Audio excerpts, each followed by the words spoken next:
Boa noite, meus irmãos.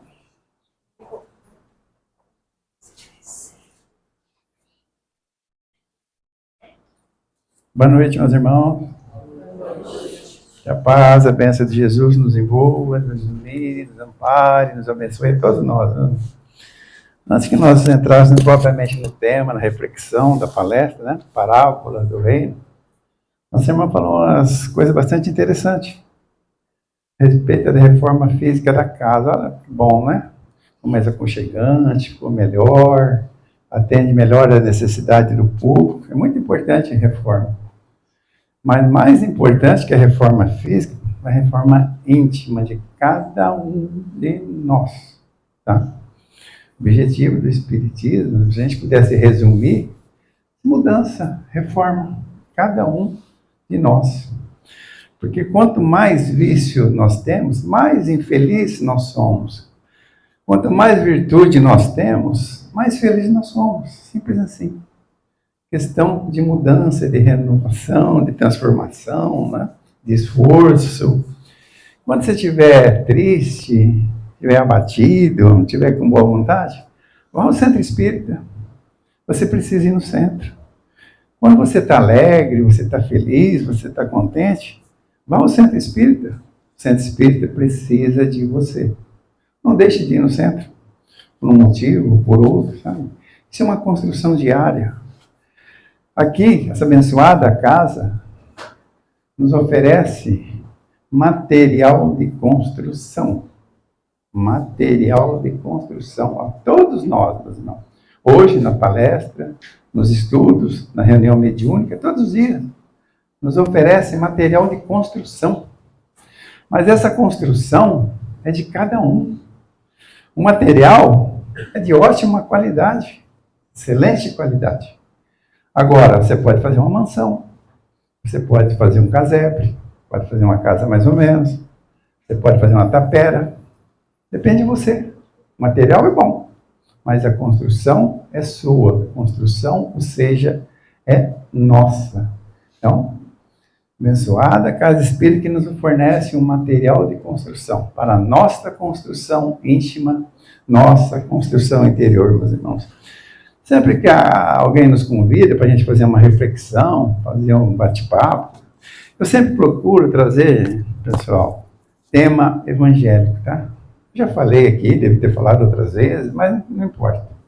Vocês sabem que a gente aprende por repetição. Repetindo, a gente vai aprendendo, tá bom? Por que a gente procura trazer tema evangélico, tá? Para que a gente nessa reflexão, nossos entendimentos, né? Kardec nos diz assim, que Jesus é a porta, o Espiritismo a chave. Tá?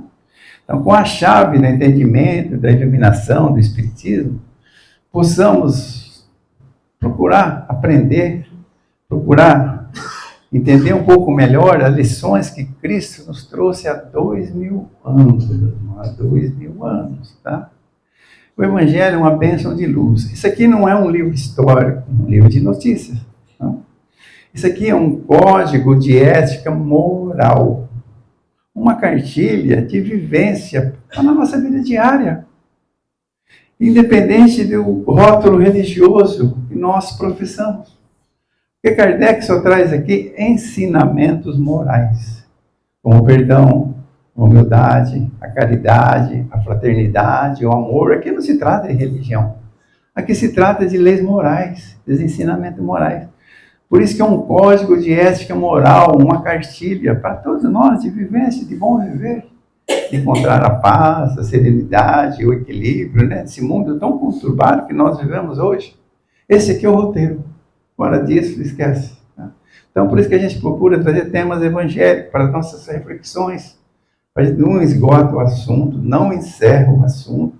Outros palestrantes, outros oradores virão aqui, falará diferente, mas tudo bem. A essência, o conteúdo, a gente tirar e aplicar em nós mesmos, irmãos.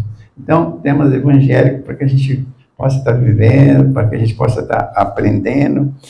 O Espiritismo, meus irmãos, é consolador, tá? Consolador. Mas o Espiritismo não é solucionador. Consola, Por que o Espiritismo nos consola? Porque ele nos ensina, ele nos mostra. Né? Então, nos consola, mas não é o solucionador. O Espiritismo não salva ninguém, mas nos capacita para a dificuldade, para os problemas da vida. Como eu disse, material de construção, tá? Consolador. Mas, para a gente, na hora de dificuldade, na hora de problemas, vai depender sempre de nós. Ele nos mostra o caminho. Né? Então, a solução sempre vai depender de nós. Nós sempre temos opções, nós sempre temos escolhas, nós sempre temos que aprender a caminhar com as nossas pernas. Então, o Espiritismo é consolador e capacitador para a gente ver a nossa dificuldade, os nossos problemas. Então, é muito, muito importante. Esse livro, o Evangelho, os Ensinamentos das Leis Morais, os Espíritos perguntam, Kardec pergunta aos Espíritos, as leis morais é eterna como o próprio Deus? Sim, as leis morais são eternas como o próprio Deus. São leis morais. Então, os ensinamentos morais, as leis divinas, as leis morais que aqui constam, são atemporal. Por que as leis divinas são atemporal? Porque não fala para o homem físico, não fala para o homem material. Fala para o espírito imortal, meus irmãos. O espírito imortal vai valer. Valeu para a época de Jesus, vale para nós hoje, e valerá para daqui a 200 anos. Por quê? Fala para o espírito imortal, da nossa reforma íntima, das nossas mudanças interior. Olha que interessante, né? Tudo na Terra, meus irmãos, tudo aqui é passageiro. Aqui é estrada, aqui é caminho. Nada aqui é definitivo, nada aqui é permanente. Por mais difícil que seja o problema, vai passar. A gente está com um tempo, né, temporal, raios, trovões, amanhã cedo o sol vai brilhar. Por mais difícil que seja, vamos nunca mais perder a fé, perder a esperança. Então, nós somos imortal. Olha aqui, a gente tomou consciência disso?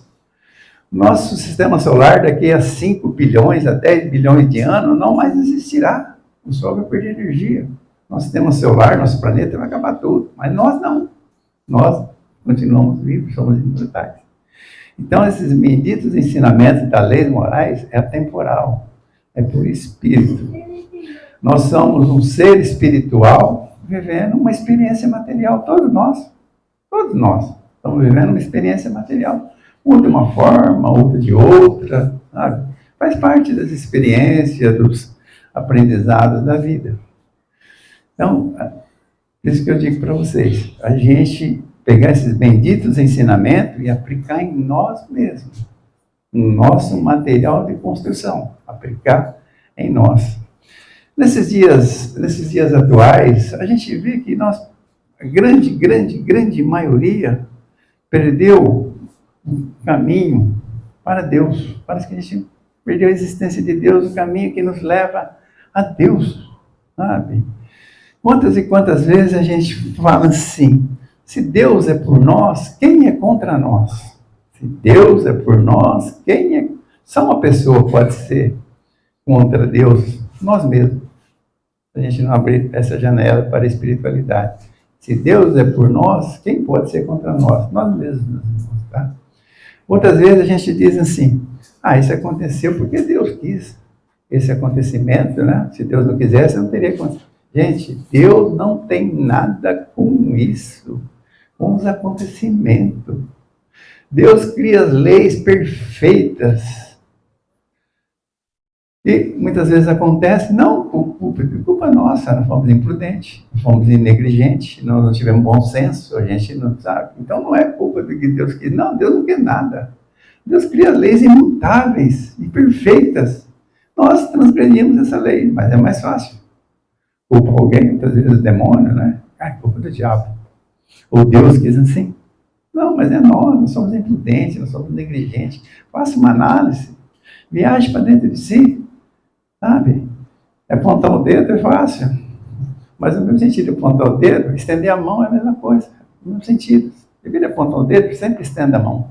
Muda o foco, estenda a mão, deveria apontar o dedo. Então Deus não quis assim, Deus cria leis perfeitas e imutáveis.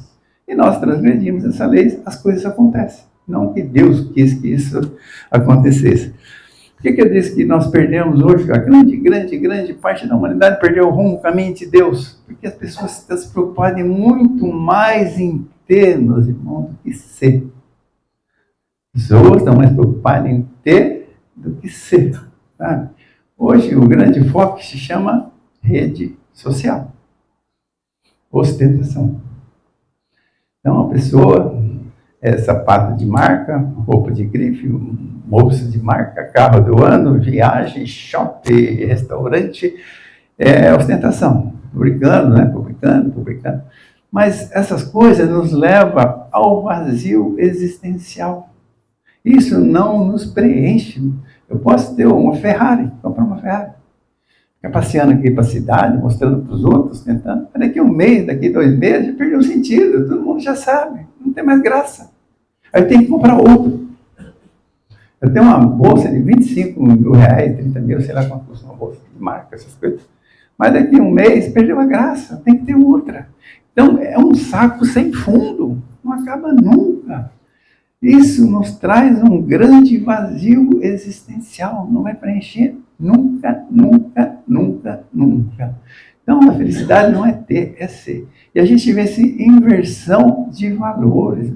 A pessoa está mais preocupada com essa ostentação. A gente tem os falsos profetas, né, modernos. Pessoas têm 20 milhões, 30 milhões de seguidores. A pessoa não consegue nem seguir sua própria vida. E seguidores do quê? O que essa pessoa pode nos acrescentar em nossa vida? O que serve de modelo e guia essas pessoas, gente? Meu Deus, faça uma reflexão, para um pouco. Para que a gente possa parar, sabe? Modelo e guia da humanidade, vide Jesus, meu irmão. Modelo e guia, vide Jesus. Fora disso, esquece. Tá? Essa vida de ostentação nos traz vazio existencial, traz ansiedade, traz depressão, traz suicídio, ficamos dependentes de remédios controlados, a gente não dorme, insônia. Por quê? Porque é um vazio existencial. Qual é o nosso objetivo da nossa existência, da nossa reencarnação? O que Deus espera de nós? O que nós levaremos para o outro lado? O que nós vamos levar? Então, esse vazio existencial que está tomando conta. E são os tempos chegados, os tempos modernos, o Espiritismo tem uma grande tarefa. O Espiritismo na era moderna, no mundo moderno, de mudança, de transformação. A gente vê hoje, meus irmãos, que houve um grande avanço, né, na tecnologia. Houve uma muito grande diminuição entre tempo e espaço. Tempo vai ser importantíssimo. Né? Tempo e espaço. Vou dar um exemplo para vocês. Imagine que 50 anos atrás nós tivéssemos um parente que morasse no Japão, lá no outro continente. Se eu mandasse uma carta para o meu parente lá, demorei 6 meses para chegar, mais 6 meses para voltar, 1 ano. Hoje, se morar lá, é instantâneo, chamada de vídeo, coisa instantânea, nós estamos online, nós estamos rápido. Então, houve uma grande diminuição de tempo e de espaço, e nós temos muito mais tempo hoje do que nós tínhamos 30, 40, 50 anos atrás. E nós dependíamos muito mais da nossa força física para a nossa sobrevivência. A gente dependia do nosso esforço físico, né? Para plantar, para colher, para derrubar, essas coisas. Não tinha tanta tecnologia, tantas coisas, né? Hoje a tecnologia, todo mundo nós sabemos que a gente tem 2 asas, né? A asa da sabedoria e a asa do amor. A asa do conhecimento, o nosso conhecimento está lá em cima. E a asa do amor, né, está aqui embaixo.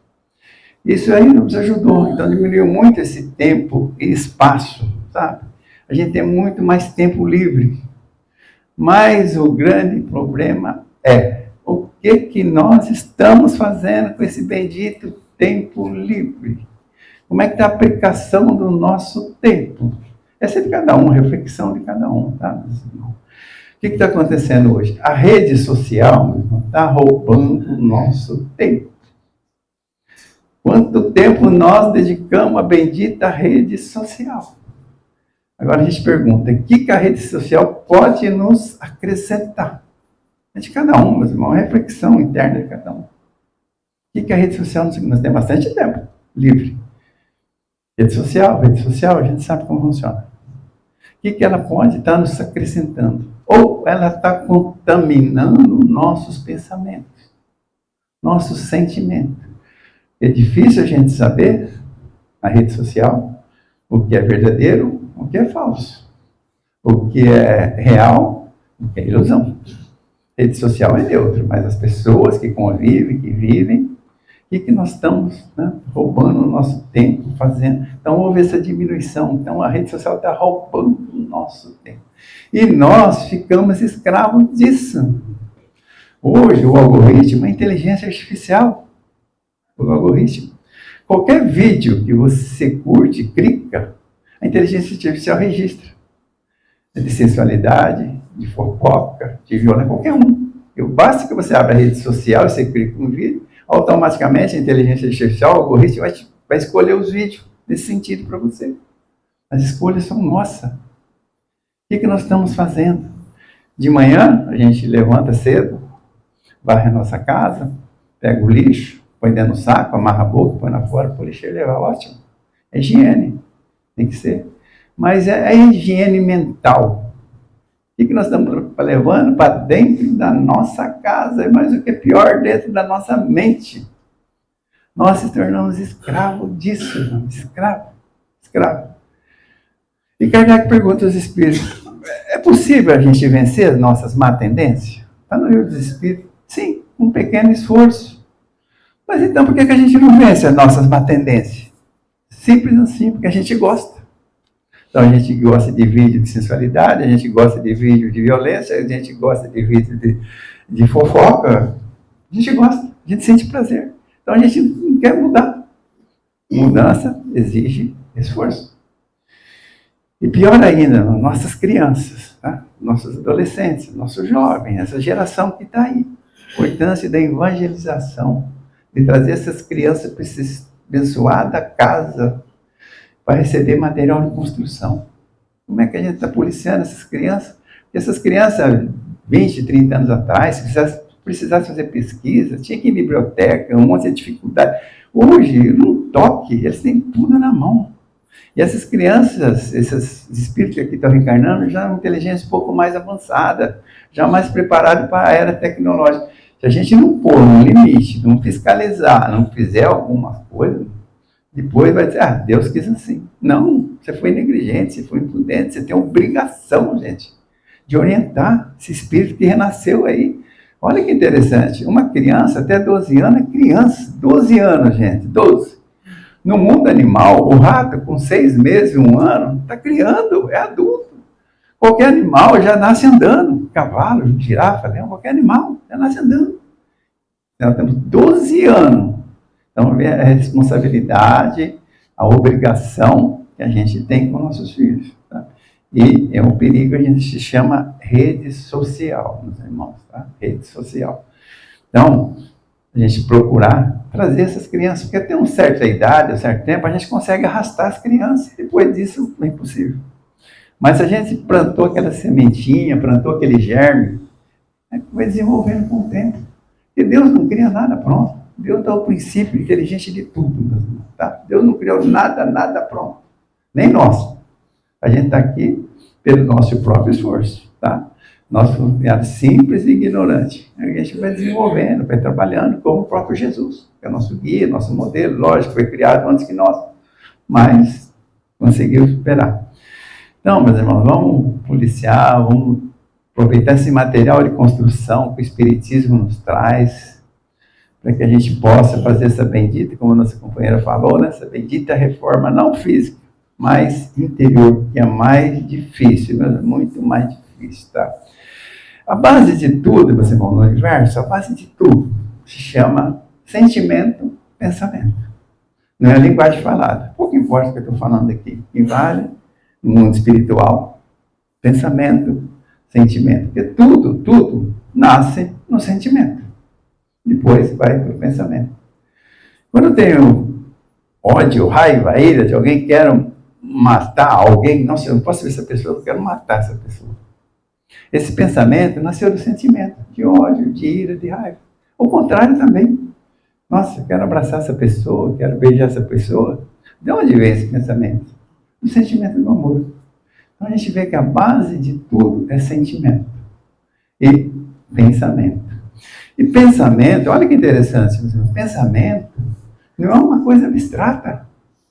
Pensamento é concreto. Pensamento é matéria. Olha que interessante, está no livro dos Espíritos, pensamento é matéria. Tá? Tudo que nós pensamos forma crescimental. Os Espíritos vê tudo.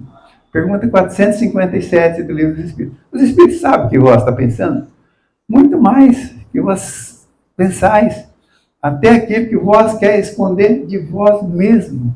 Então não tem nada escondido no mundo espiritual. Aqui, no corpo físico, a gente tem um escudo, é uma casca. A gente consegue dissimular. Mas no mundo espiritual, não. Tá? Tudo no mundo espiritual, meus irmãos, é questão de vibração, de energia, tá? De sintonia, tudo. Isso é a física quântica que também explica isso, porque tudo é energia. A gente tem 3 elementos no universo, só 3, tá? Deus, inteligência suprema, causa primária, depois todas essas coisas. Espírito, né? Um ser pensante, né? Do universo que Deus criou. E matéria. Se não é Deus, se não é Espírito, o resto é tudo matéria, tudo. E tudo mergulhado em ondas, em vibrações, em energia. Olha um exemplo bem fácil. A gente quer pegar qualquer televisão, Rede Globo. A gente põe lá no canal da Globo. Por que a gente sintoniza o canal da Globo? Pelas ondas vibratórias. SBT. Não adianta eu pôr no SBT que ele pega no Globo. Nós estamos fora de sintonia. Então, tudo no universo é sintonia. E nós, meus irmãos, isso que é bastante interessante. Nós recebemos do universo aquilo que nós damos. Não tem jeito de eu dar ódio, raiva, vingança e receber alegria e felicidade. Não. Você vai receber ódio, raiva na mesma sintonia que você se encontra. Não tem como dissimular isso. Você está fazendo esse intercâmbio com o universo. Porque tudo é onda. Tudo é questão de sintonia. Tá? Por isso que a função do pensamento. O que Jesus nos falava? Vigiai e orai. Vigiar quem? Teu vizinho? Teu irmão? Teu marido? Teu esposo? Não, o seu pensamento. Vigia o seu pensamento. Diga com quem está pensando, que eu direi com quem andas. O que é o pensamento? Vamos voltar nas nossas épocas atuais. Quando a gente chega num lugar da internet, a gente sai fora, aí, você tem a senha do teu Wi-Fi aí? Rapidinho, a gente se sintoniza na internet, né, pelo Wi-Fi. Mas o grande problema nosso, o nosso Wi-Fi, nossa internet, não tem senha. Não tem senha. E muitas vezes nosso Wi-Fi, nossa internet está sobrecarregado, tá pendurado assim. Como? Pelo nosso pensamento, pelas nossas energias. Muitas vezes já tem aquele pensamento que não sai daquele padrão vibratório, aquela coisa, não sai, aquela ideia fica, a gente não consegue mudar, não consegue sair. Nosso Wi-Fi está sobrecarregado. E só a gente consegue mudar isso. Pode vir na reunião mediúnica, tirar o espírito, fazer sessão de desobsessão, está tudo certo, ajuda. Mas se você não dá o bendito pensamento, é outro. O nosso Wi-Fi está sobrecarregado. E esses sentimentos, esses pensamentos repetitivos, faz o quê? Afeta as pessoas que estão ao nosso lado. A gente vê tudo negro, a gente está de mal com a vida. Nossa, vem hoje, vai chover. Nossa, olha que sol quente, precisa sair. Nossa, que frio. A gente reclama de tudo. Meu Deus, será? É assim? Meu Deus, agradeça levantar de manhã chovendo. Olha que chuva, que bênção, que maravilha. Olha que, sabe, seja grato. Que tudo que você dá, você vai receber. Sabe? Para de ficar de mal com a vida. É passageiro. Isso não leva a nada, não nos acrescenta nada. Sabe? Dificuldade, não é porque a gente espírita são um ser apartado, pelo contrário, nós temos muito mais menino e muito mais problema. Quando a gente tenta acender uma luz, tem 10 que quer quebrar. Nós não somos seres à parte, não. Dificuldade, problema, sabe? E a gente deve perseverar. Então, e nós somos medidos, mas nunca se esqueça disso, pelos nossos sentimentos. Cria a nossa aura. Cria a nossa aura. Brilha a vossa luz. Jesus já dizia isso. O que é a luz? É a aura. Pode ser negra ou pode ser luz. É a nossa vibração, é o nosso sentimento. Então, vigiai e orai, gente. Nossos pensamentos. Tá? Isso é importantíssimo para nossas reflexões, nosso entendimento, nossos Wi-Fi. Olha que Jesus fala do pensamento há 2000 anos, gente, no Sermão do Monte. Aquele que cobiçar a mulher do próximo ou do seu irmão, cobiçar a mulher do próximo ou do seu irmão, com ela já cometeu adultério. Pelo pensamento, não houve contato físico, não. Mas se formou todo um clichê mental do ato em si, ou qualquer outro ato. Então, vê a força do pensamento, a energia do pensamento. E a linguagem dos espíritos é o pensamento. Então, gente, começamos a policiar, começamos realmente nossos pensamentos, sabe? Para que a gente valorizar, vigiar e orar, meus irmãos, tá? Eu fiz, realmente, um parênteses até um pouquinho longo, eu vou entrar propriamente na parábola do reino, tá? Mas dá tempo, a gente vai falar rapidinho. Mas é importante, a gente fica tanto tempo, né, vendo jogo, vendo novela, né? 40 minutos mais, 10 a mais, não vai fazer muita diferença. Parábolas do reino, olha que interessante, né? Parábolas do reino, são 7 parábolas, tá? Parece que são iguais, são semelhantes, então não são iguais, mas elas são bastante semelhantes, nós vamos falar sobre elas. Mas antes, eu vou fazer um outro parênteses. No livro Boa Nova, Roberto de Campos, nos traz uma passagem, gente, fantástica, no Boa Nova, tá? Jesus, descendo, chegou em Jerusalém. Ele estava sentado perto do templo, sentado aí. Gente, pessoa que passaria perto de Jesus, não tem como, né, sentir a presença vibracional de uma energia, do Espírito, no nível de Jesus. Se a gente chorava quando ia ver Chico Xavier, eu fui lá várias vezes, pelas energias, pelas suas vibrações, pela sua aura, né? Imagine Jesus, né? É indescritível, né, gente? A gente chega perto de Jesus e o sacerdote, né, dos templos que estava ali, e no meio estava Canaã. Canaã era um dos chefes dos sacerdotes, inclusive foi ele um dos sacerdotes que condenou Jesus à crucificação. E Canaã pergunta a Jesus,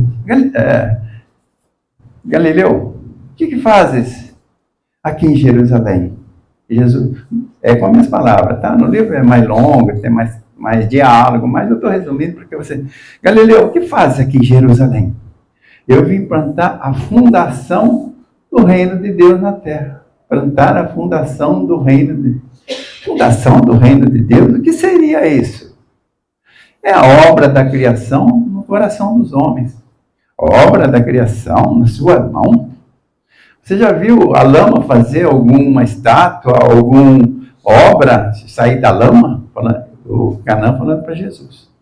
Jesus responde, olha, o mármore mais belo e mais perfeito se chama sentimento.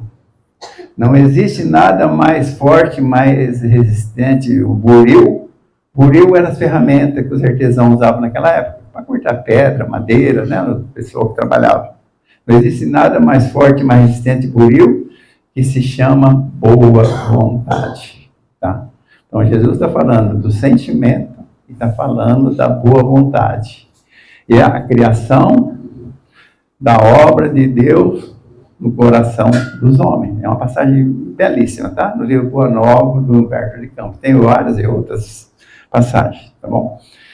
Então, meus irmãos, as 7 parábolas do reino. Jesus conta, tem Mateus, tá? Nessa sequência. A primeira, parábola do semeador, parábola do joio e do trigo, parábola do grão de mostarda, parábola do fermento, parábola do tesouro escondido, parábola da pérola e parábola da rede. Eu vou falar rapidinho das parábolas, lógico, porque cada parábola daria para a gente fazer palestra, tá? Mas é para que vocês possam entender. A ligação, o elo que existe nessas parábolas, por que Jesus contou? Então, se Jesus é a porta, o Espiritismo é a chave. Então, com a chave do Espiritismo, vamos ver por que Jesus contou 7 parábolas semelhantes. Tá? O fundo é o mesmo, todas elas começam assim. O reino de Deus se assemelha a. O reino de Deus se assemelha a. São 7, por isso que chama a parábola do reino. A primeira, gente, todo mundo já viu, a parábola das parábolas, que é a parábola do semeador. Jesus contou, parece que 42 parábolas.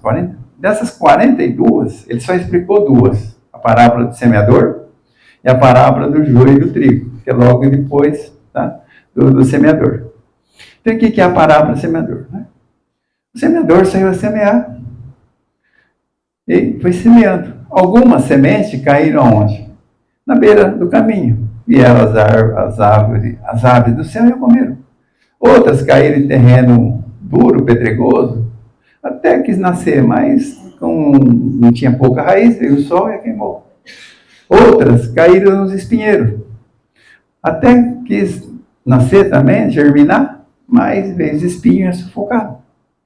E outras caíram em terra boa, produziu 30, 60 e 100. Essa, resumindo, é a parábola do semeador. Então, falando rapidamente sobre isso, né? Lógico, semeador, gente, é Jesus, tá? Estou semeando. Quem recebe a semente somos nós, na verdade, todos nós, né? E cada um recebe de acordo com que sua evolução espiritual, seu entendimento de cada um. As sementes são de ótima qualidade. Como eu disse para vocês, o material de construção é de ótima qualidade. Vamos fazer um parênteses que é a parábola do semeador com essa abençoada casa. Essa abençoada casa, irmão, semeia a semente. Ninguém vai perguntar aqui para nós, se nós somos no período do caminho, terra dura, espinheiro ou terra boa. Simplesmente essa abençoada casa semeia a semente. E cada um recebe. Então não está igual o semeador, o agricultor que sabe que aquela terra ali, dura, não vai germinar, não adianta eu plantar ali que não vai vingar. Ele sabe, ele conhece a terra. Então o que é a terra dura? As pessoas estão preocupadas, como eu disse para vocês no início, em mais em ter do que ser. Sabe? Entra por aqui, sai por aqui, acho que a vida, eu vim aqui para gozar a vida, aí está tudo bem. Mas a hora que perde um ente querido, arrebenta fortuna, uma única célula, temos bilhões, trilhões, é uma única célulazinha que chama câncer. Tá? A gente vê todas as nossas fantasias, todas as nossas ilusões, né? Mas na beira do caminho. É como a gente vai daqui a São Paulo, pega o nosso carro, vai vendo a rodovia, vendo a vaca, vendo os animais, a gente não registra nada. A gente vai vendo, só vê. Não registrou nada. E quantas pessoas são assim. As pessoas na beira do caminho. Outros são terreno pedregoso. A pessoa sabe que tem que mudar. Poxa, eu tenho que perdoar, né? Eu tenho que mudar, eu tenho que fazer essa reforma. Ah, não, mas aquela pessoa não merece perdão. Você viu o que ela fez? Ela não merece, sabe? Fica julgando as pessoas, sabe? Com coisas que a gente é diferente. Como eu falei para vocês, apontar o dedo, estender a mão, é a mesma coisa. Estenda a mão, em vez de apontar o dedo. Sabe? Então fica julgando, ela sabe que tem necessidade, mas o coração duro, o coração de pedra, sabe? Ajudar o próximo, a nossa irmã falou na cesta básica, não importa se for uma, se for 30, se for 100, sabe? Não é a quantidade, é a qualidade, é o amor, é o sentimento que a gente põe nisso, sabe? Estenda a mão, sabe? Não importa. Então, mas depende daquele terreno ainda, coração duro, coração de pedra. O espinheiro também vem, né? Vamos lá no centro, alguma coisa, procura fazer, mas o primeiro contratempo, o primeiro milímetro, abandona tudo, trabalha no meio do caminho, né? Esquecendo que compete a nossa construção, não ao nosso vizinho, não aos outros, que importa o que tu falou, não falou, muitos milímetros, muitas fofocas, sabe? Disse e não disse, sabe? É uma coisa, é outra, chamei desculpa para não ir no centro. Se estiver feliz, vai, se estiver infeliz, também vai no centro. Sabe? Deixa brotar, e outros vão produzir em 30, 60. O grande problema na parábola do semeador, tanto a beira do caminho, quanto a terra dura, quanto o espinheiro. Meus irmãos, isso precisa de arado, isso precisa ser rasgado a terra. O que isso representa? Dor e sofrimento. Tá? Quando a gente pega um arado, pega um trator, pega uma grade, toma toda aquela terra, rasga aquela terra, corta aquela terra para ter condições de germinar. É assim a nossa vida, é assim a nossa existência. Precisamos ter dor, precisamos ter sofrimento. Deus está nos castigando. É a lei de Deus. Depende de nós. Tá? Então, essa é a parábola do semeador. A parábola do joio e do trigo é mais ou menos nessa sequência. O reino do céu se semelha a um agricultor que saiu a semear, semeou o trigo, semente de boas qualidades, né? Mas ocorre que quando a parábola, eu estou falando com minhas palavras, tá? Tem mais coisa, mas o problema é o conteúdo moral que a gente tira. Esse agricultor, esse fazendeiro, saiu a semear, pediu para os seus funcionários semeassem o trigo, normal. O trigo nasceu, mas quando nasceu o trigo, nasceu o joio. O que é o joio? O joio é igual ao trigo, Só pessoa especialista consegue separar um do outro, tá? O trigo tem semente dentro, é igual arroz, tem uma sementinha dentro. E o joio só tem casca. Mas como pode, né? Nós semeamos semente de boa qualidade. Mas como pode ter nascido o joio aqui?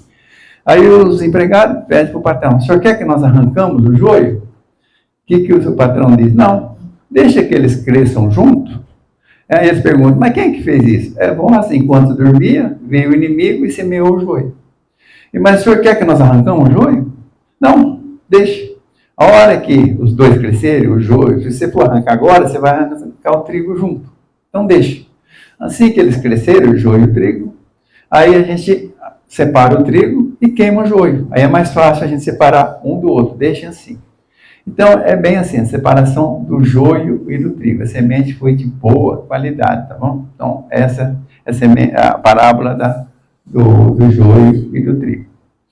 A parábola do grão de mostarda. O reino de Deus se assemelha a um grão de mostarda, que é o menor das hortaliças. Imagina uma sementinha quase. Mas quando ele germina, quando ele cresce, ele fica o maior das hortaliças. Olha que interessante, meu irmão. Semente minúscula, mas quando ele germina, quando ele cresce, quando ele nasce, quando ele produz, ele se torna o maior das hortaliças, vindo até as aves do céu fazer ninho nessa hortaliça, esse grão de mostarda. Esse é a parábola do grão de mostarda.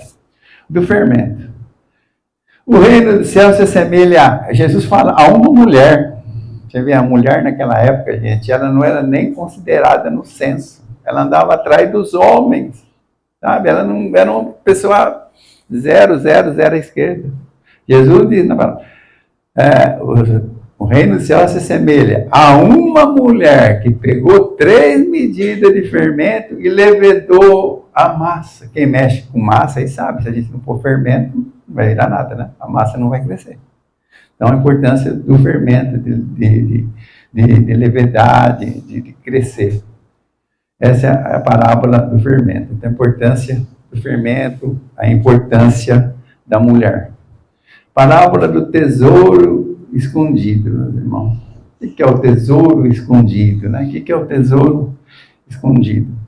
Aquele agricultor estava cavando aquele campo, quando de repente ele descobriu um tesouro. Nossa, um tesouro de grande valor. Vendeu tudo o que tinha para comprar aquele campo para ficar com aquele tesouro. Olha que interessante, tesouro escondido, estava enterrado. A gente vai voltar a falar um pouquinho em cada um deles, tá? Após a parábola da pérola, da ostra, né? Aquele comerciante que vendia pérola, encontrou uma pérola de grande valor. Também vendeu tudo que tinha para ficar com aquela pérola, que era muito, muito valiosa. E por fim, a parábola da rede. Jogue a rede do outro lado. O reino de Deus se assemelha ao pescador. Jesus determina que ele joga a rede do outro lado. Pegou tantos peixes, mas tinha peixes bons, peixes ruins. Peixe que era bom para comércio e outros não, foram descartados. Veja bem, gente. Então, são essas 7 parábolas, tá? O que elas têm de semelhante? Porque Jesus, gente, falava com uma multidão. Não falava com uma pessoa só. E no meio daquela multidão, tinha agricultores, tinha comerciante de pérola, tinha o judeu que enterrava os tesouros. Quantos e quantos tesouros foram encontrados, enterrados nas escavações lá do Egito? Quantos eles enterravam? Era praxe daquela época, a pessoa guardar o ouro, as coisas, enterradas no chão. Tá? Pescadores, quando ele fala da rede, está falando para os pescadores, está falando para as mulheres, gente. Olha que interessante, para abarcar toda. Cada um registrava essas parábolas para si mesmo. Quando ele fala do fermento, quando ele fala do grão de mostarda para os agricultores, né? Do tesouro escondido, aquele judeu que escondia o tesouro, né? O que é o grande tesouro da nossa vida? Vocês já pararam para refletir isso? Qual é o maior tesouro que nós temos? Será que é aquele cofre cheio de ouro que está no chão? Será que Jesus queria falar aí? Gente, o maior tesouro que a gente tem é a nossa própria vida, a nossa família. Não são os bens materiais. Então, quando a gente descobre esses verdadeiros valores, a gente vende tudo que tem e se dedica a esse tesouro, como a da pérola, sabe? Então, esses são os verdadeiros tesouros da nossa vida, da nossa existência, que se chama família. Tá? Não só família de sangue, mas nossa grande família universal. Sabe? Ninguém está aqui por acaso, gente. Nossa família universal é muito, muito maior que a família biológica. Pelo laço do sentimento, das energias, das vibrações. Cada um tem um objetivo, cada um tem umas coisas. Então, o nosso grande tesouro, meus irmãos, porque nada que essa abençoada mão toca. Vamos levar para o lado de lá. Nada. Isso aqui vai ficar tudo aqui. Ações, carro, fazenda. O que nós vamos levar para o outro lado? Lembranças. Eu já falei sobre isso aqui outra vez. Lembranças. Doces ou amargas. Lembrança, doce ou amarga. Então, resta, gente. Então, foque no seu verdadeiro tesouro, para que a gente possa. Que ligação existe entre as 7 parábolas, tá? Se a gente pegar a do joio, a do trigo, do joio do trigo e dos peixes, são as mudanças do tempo, novos tempos, separação. Vai separar o joio do trigo. Nós estamos vivendo essa era de mudança. O joio vai ser queimado. Os peixes que não prestam para ser comerciado, não prestam para alimentação, vai ser descartado. Então, são os novos tempos. São as novas eras que a gente está vivendo. Nós podemos ser trigo, podemos ser joio. Podemos ser peixe bom ou peixe ruim. Tá? É nosso. Tá? Material de construção nossa. O que nós estamos construindo? A parábola do grão de mostarda com o fermento, o que representa o grão de mostarda e fermento? Paciência. As coisas não é do dia para a noite, não é instantânea. Sabe? A gente tem que ter paciência, plantação, resignação, mudanças, reforma, tá? Com o tempo ao tempo, sabe? Porque o tempo do mundo espiritual, gente, é muito diferente do nosso aqui. Lá não existe atropelo. A gente tem que, etapa por etapa, degrau por degrau, sabe? Ninguém foge disso. Então, gente, o grão de mostarda e fermento representa paciência, iluminação, para que a gente possa estar desenvolvendo. O que é a pérola e o tesouro, que a gente já até acabou falando, né? O que representa esse tesouro? É valorizar as coisas que realmente têm valor. Muitas vezes a gente esquece de valorizar o necessário, estamos valorizando o supérfluo, de ter, esquece do ser principal, o ser, sabe? Coloque o vosso tesouro onde está o vosso coração. Essa passagem belíssima que Jesus nos fala, meus irmãos. O que o coração representa? Vida. O que a gente adianta ganhar um mundo, gente? A gente vê, infelizmente, a pessoa acha que vai viver aí, não sei, não vai morrer nunca, tanta corrupções, tanto desvio, tanta... Não. O que adianta a gente ganhar um mundo e se perder você mesmo? Isso aqui é passagem, nada é nosso, sabe? Então, o tesouro representa os valores da nossa vida, ética, dignidade, caráter, família, amor, sentimento, não coisa material. O homem mais rico, está no livro dos Espíritos, não sou eu quem diz, não, sabe? Está no livro dos Espíritos, o homem mais rico, é aquele que tem menos necessidade. Quanto mais necessidade nós temos, mais trazemos para nós mais dificuldade, sabe? A simplicidade, a vida simples.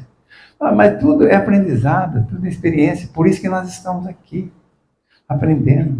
O que Jesus diz? Vim trazer, né? A implantação da obra da criação no coração dos homens.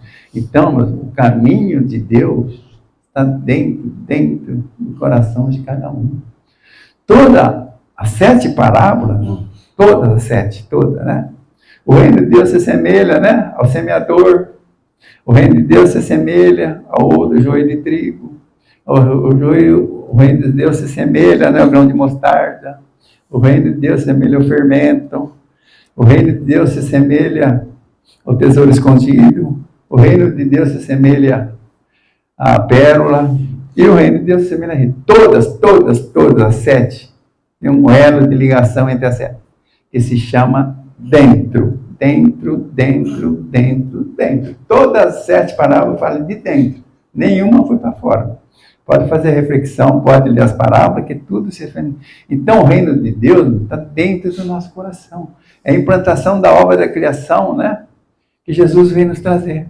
Então, muitas vezes, a gente fica procurando Deus aonde? Aqui na Casa Espírita? Lá na Catedral de São Pedro, lá em Roma, então o Papa? Nas igrejas evangélicas? Não, meus irmãos, está aqui no coração de cada um. Está aqui dentro. E é o lugar mais difícil a gente fazer essa viagem interior, voltar para dentro de nós. Sabe? Fazer a retrospectiva de voltar para dentro de nós. Ver a gente errou, a gente aceitou. Ter humildade de pedir desculpa, de pedir perdão, a simplicidade, sabe? Ninguém é melhor que ninguém, nós somos feitos da mesma matéria. Você sabe quem eu sou? Você sabe com quem você está falando? Quer conhecer uma pessoa? Dá poder para ele. Veja como ele acha. Eles têm dinheiro. Esquece. Tem uma coisa que se chama assim, ó. Você já viu lá a moto niveladora que nivela os terrenos? Eu já falei isso aqui outra vez, mas é bastante interessante. Essa mão niveladora se chama morte. Olha que interessante. Morte. Vai nivelar o preto, o branco, o rico, o pobre, o feio, o bonito. E daí, passagem, caminho. Tá? Então, meus irmãos, para a nossa reflexão da noite, são as parábolas do reino, a gente fez alguns outros comentários, mas o mais importante não é a frequência na casa espírita, é a vivência, meus irmãos, vivência. Tá? Ninguém vai chegar no mundo espiritual e perguntar que rótulo religioso você era lá, tá? Você era espírita, você foi contemporâneo de Chico Xavier, de Divaldo Pereira. Gente, ninguém vai te perguntar absolutamente nada. Nada. Se era evangélico, se era católico, se era ateu. É o bem, a lágrima que se enxugasse. Fora da caridade não há salvação. Né? O bem, meus irmãos, a lágrima que nós enxugamos é o nosso advogado em qualquer parte do universo. Vou repetir. O bem que nós fazemos, a lágrima que nós enxugamos, é o nosso advogado em qualquer parte do universo, meus irmãos. Então, faça sempre o bem. Não aponte o dedo, estenda a mão. Tá? Dificuldade, problema, a gente vai sempre ter. Estou encerrando, tá? A vida, meus irmãos, quem já dormiu com um cobertor curto? Né? A gente cobre a cabeça, descobre o pé. Cobre o pé, descobre. A vida sim, faz parte. Nós estamos mergulhados num mundo de expiação e prova. Quem não tem problema aqui? Todos nós, faz parte. Experiência, de aprendizado. Mas muitas vezes a gente faz o questionamento. Ainda bem que Deus não atende o nosso pedido. Imagine se ele atendesse, né? Porque quando a coisa aperta, a coisa fica muito pesada, o que a gente pede para Deus? Ô Senhor, alivia a minha prova, desvia um pouco disso. Pedido errado. Jamais devemos pedir que Deus nos alivie a nossa prova, não. Para que Deus nos dê força, meus irmãos, força. Porque essas provas, essas expiações que nós estamos carregando, nós pedimos, é a melhor para a nossa evolução. Pede força, para que você leve a tua mala até um fim. Porque se você abandonar a mala aqui no meio do caminho, você vai ter que voltar para pegar essa mala e continuar teu caminho. Já que você está aqui, faça um pouco de esforço. Pede para os amigos espirituais, nossos guias espirituais, nossos anjos da guarda, esses companheiros que estão conosco desde a nossa reencarnação, vai ficar até na nossa desencarnação. Está aí do nosso lado. Pede força, sustentação. Não, vou me esforçar, vou carregar essa mala até o fim. Sabe? Então, essa é a mensagem da noite. Não esqueça disso, tá? Está feliz? Vai no centro. Está infeliz? Vai no centro. De qualquer jeito, tá? Mas procura vivenciar esses benditos ensinamentos. Faça, como nossa irmã falou aí no início, faça a reforma. É difícil, meu irmão, mas vale a pena, viu? Porque quando a gente pega a nossa casa, começa a reforma, é pedreira, pintura, sujeira, é poeira. Nossa, que inferno, isso aqui não acaba nunca. Poxa, mas depois que acaba, né? Nossa, olha como ficou linda, né? Nossa, devia ter feito isso aqui, virou uma mansão, virou um paraíso. E assim somos nós, é a nossa construção, tá? É para nossa reflexão, ninguém é melhor que ninguém, somos todos iguais, tá? Vamos tropeçar, vamos cair, tá? Então somos iguais, estamos no mesmo caminho, tá? Então que Jesus nos ampare, nos ilumine, nos abençoe, nos passa a noite. Você quer que faça a prece? Fazer a final, né? A prece final? Tá. Tá, claro.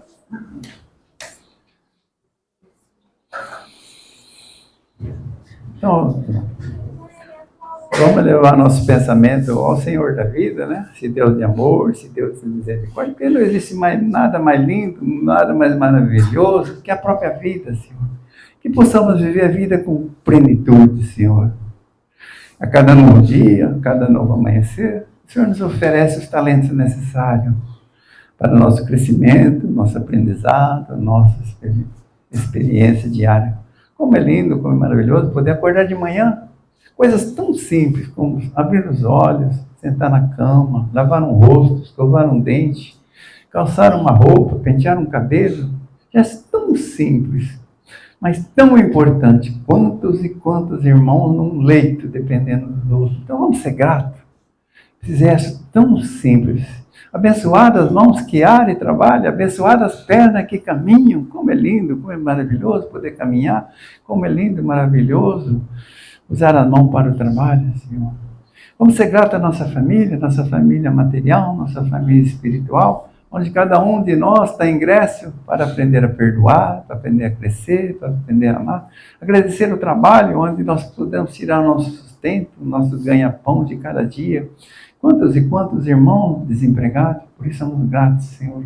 Somos gratos ao nosso corpo físico, ao nosso corpo espiritual, perfeito ou imperfeito, é o que precisamos, o que merecemos, mas somos muito, muito gratos. Ao Mestre Jesus, esse amigo, esse irmão, incondicional de todas as horas, que vem mostrar que o reino dos céus se encontra dentro de cada um de nós, em nosso coração. Eterna gratidão a bendita doutrina espírita, que nos orienta, que nos consola, que nos ensina, que nos mostra o caminho. Abençoada doutrina espírita. Abençoados amigos espirituais, dirigentes desse trabalho, esses companheiros, esses irmãos que estão aqui sempre presentes, através das vibrações, da sintonia, nos ajudando, nos amparando. Gratidão a essa abençoada casa, que tanto bem nos faz, como uma árvore frondosa, acolhe os viajores da estrada no dia de sol ardente. Todos nós, espíritos viajores, encarnados ou desencarnados, recebemos a bênção, a dádiva de Jesus, dos amigos espirituais. Que a misericórdia divina nos ampare, nos ilumine, nos abençoe a todos nós. Que assim seja, Senhor.